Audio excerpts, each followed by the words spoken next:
Gorbachev, why is he important and what's he got to do with human rights? Well, simply put, he was the man when it came to ending the Cold War and the collapse of the Soviet Union. How did this all happen, you ask? Well, way back in the 1980s, the Soviet Union wasn't exactly the loveliest place to live in. It had been the most well-kept police state this side of the East for decades, since Stalin had taken it.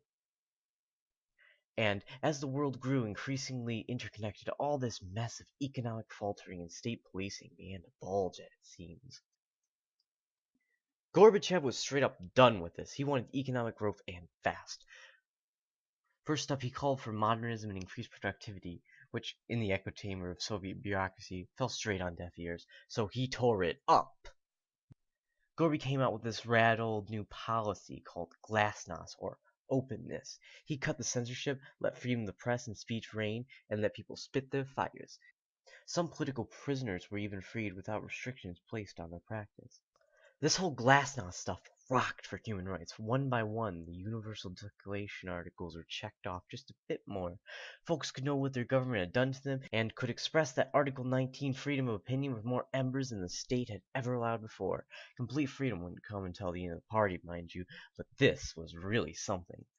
But afterwards, and this is the great part, Mikhail went yonder and popped off the Cold War like it was a cold sandwich. This was nuts, fam. First up, he laid a deal with Reagan to break away all those intermediate-range nukes. Boom, potential massive loss of life on Earth, gone.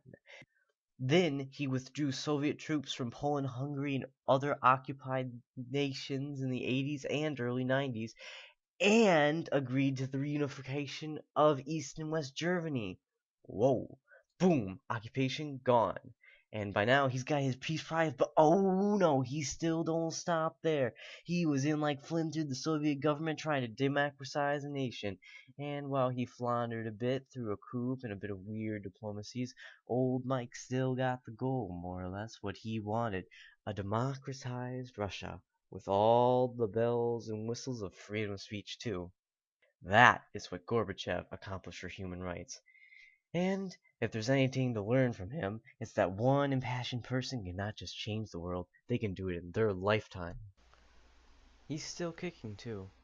Gorby's out there running a non-profit called the Gorbachev Foundation, of which projects include items such as Green Cross International, a large philanthropic organization, and a self-composed album called Songs for Asia to raise money for cancer awareness. In addition, he also does various other philanthropic projects.